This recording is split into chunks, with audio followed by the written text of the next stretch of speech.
In the name of the living God, the Creator, Redeemer, and Sustainer. Amen.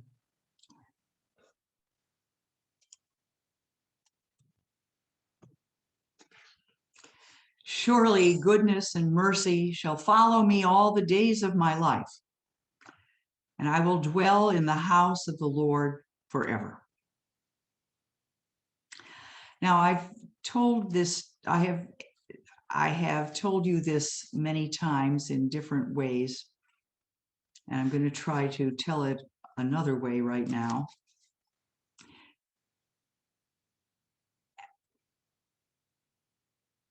If you want to understand,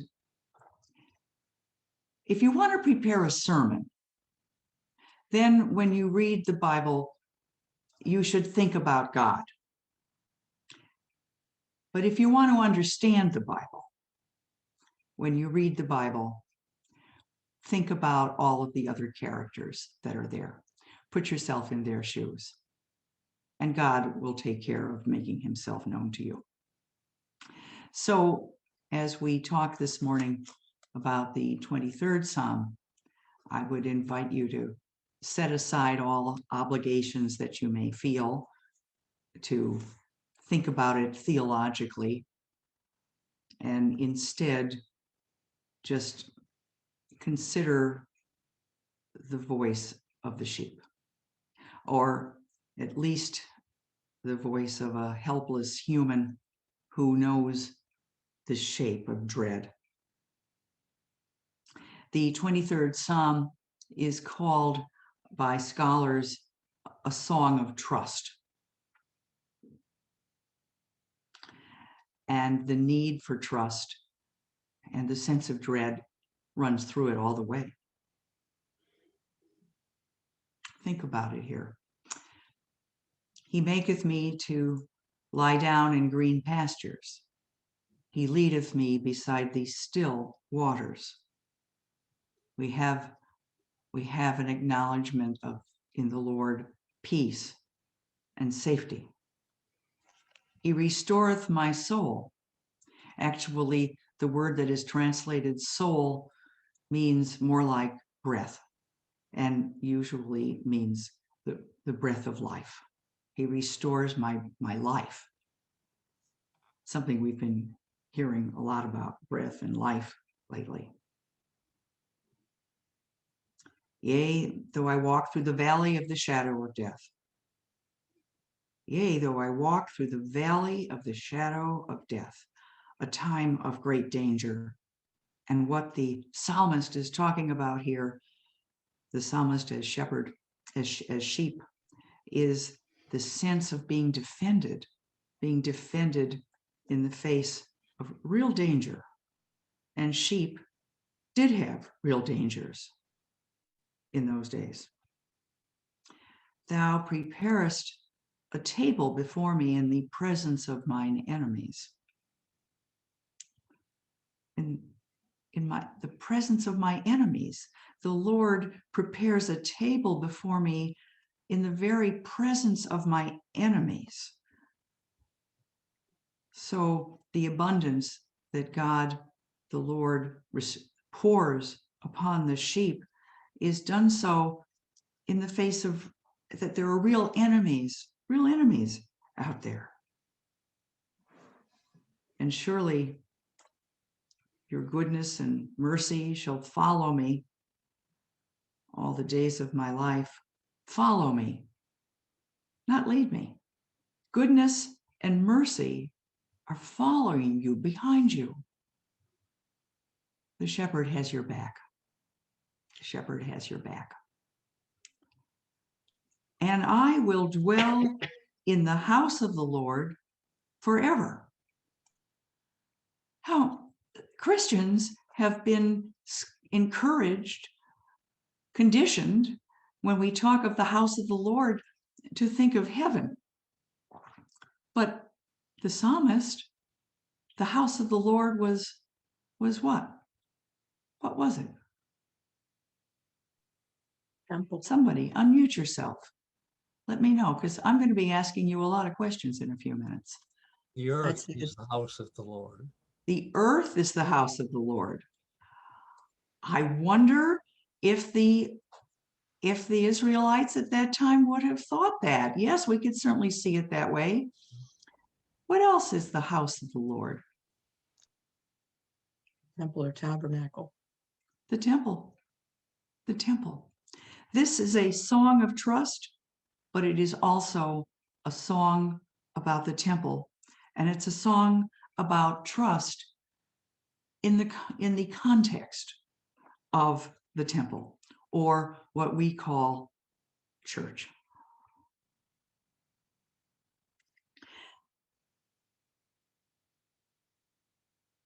And that brings me to the kind of shepherds that we have in the church, because the word pastor is another word for shepherd. So your pastors are also seen as shepherds.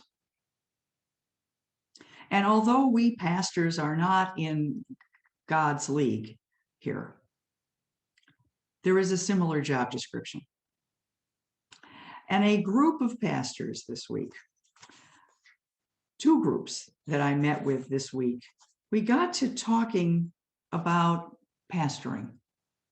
And we got to talking about the difference between caregiving and caretaking.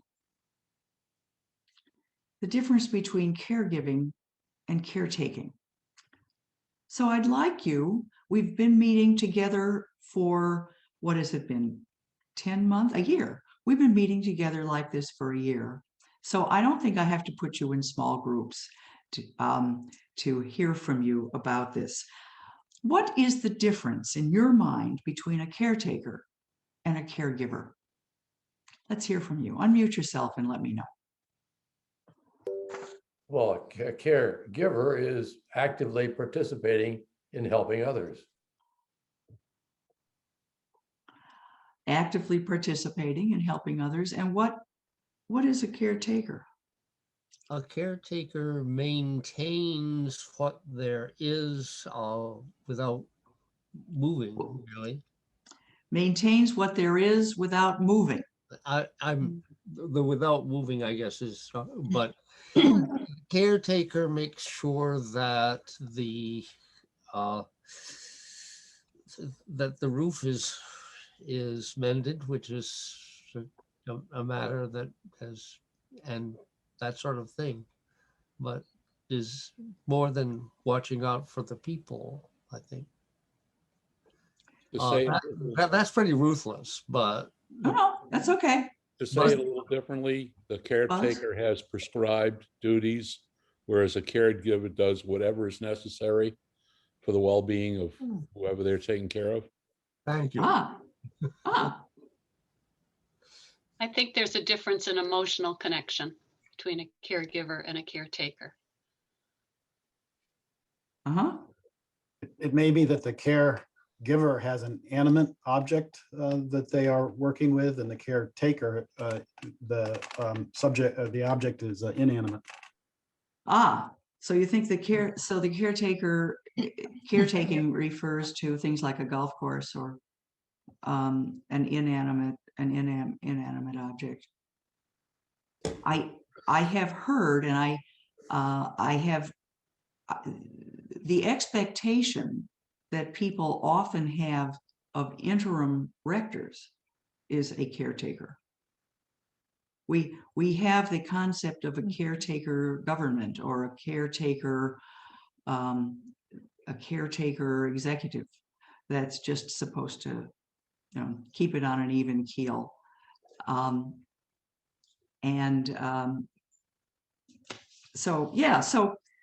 Okay, so we've got some differences here between the caretaker who has prescribed duties, keeps things the way they are, generally has a relationship with the care receiver that is the relationship that one might have with an inanimate object. I think we could say that also. So when you think about a shepherd, when you think about any shepherd, which is it? Is the shepherd a caretaker or a caregiver? Just think about any ordinary shepherd. Both, Both. because They they have to have be to both. take care of the surroundings that would threaten the sheep and take care of the sheep directly with food, water, etc. So there's a little bit of both. Any other ideas about the role of the shepherd? Caretaker or caregiver? I think the shepherd has to sort of be one step ahead, sort of looking out for potential doom. So the caretaker has an eye for what's coming, which usually requires some emotional connection and may extend beyond just prescribed duties. So in this psalm that we just heard, the Good Shepherd, the Lord, who is our shepherd, what is it? Caretaker or caregiver? Definitely caregiver. Definitely caregiver. And Wayne, would you say a little bit about why?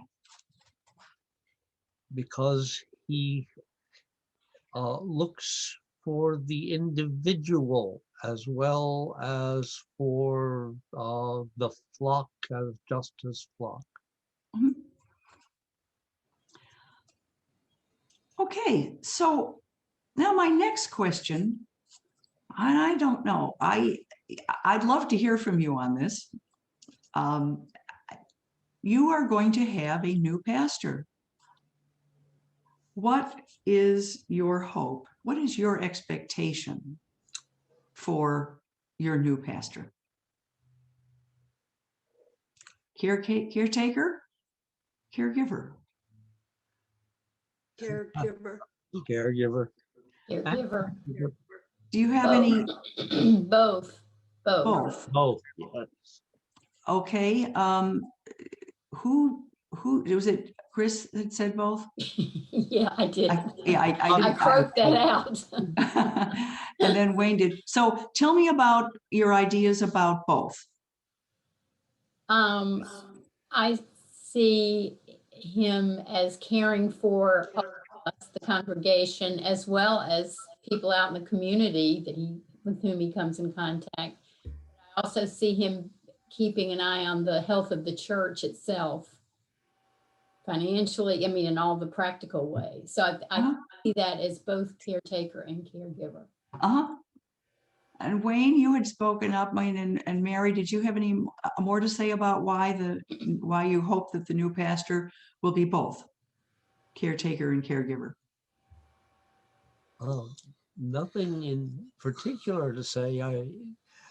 The two, I'm inarticulate. I'm sorry. That's unusual. No, usually what I do is put my foot in my mouth. Oh, no. Oh. Anybody else have ideas about what Noel? Okay, my feeling is the caregiver and the caretaker are about the same, but the caregiver gives more than just physical help, emotional, mental, and support, and then do everything for the person who needs that help. At the same time, they have to take care of the surrounding and everything around that. And I know, because I'm going through this, so I know it's about the same. But the giver is more support, not just physical, but also emotional and strength. And this is how I feel about it. Thank you.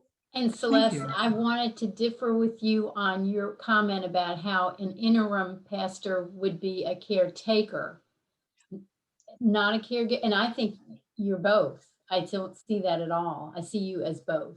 Thank you. Yeah, this just the often is the expectation. Oh, okay. And often when we are interviewed by a vestry, and I always ask, what are your expectations for me? And some people will say, just don't change anything. Mhm. They don't. Last week, Mike McLean described the roster of all the rectors at St. David's and Gales Ferry, including the interims.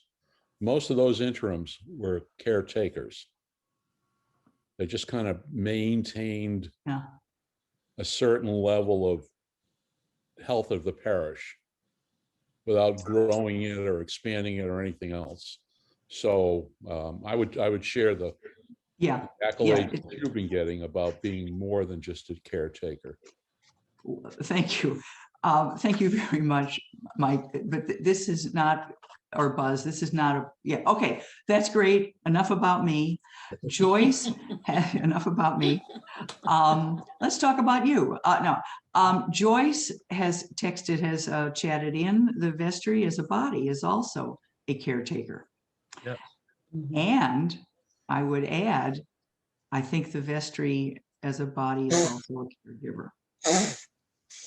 So now my next question, and you don't have to answer this question. You can, this is your prayer homework for the week, is what is your hope for yourself?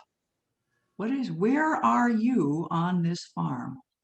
What is your hope for yourself? Are you, do you see yourself as in the role of a shepherd?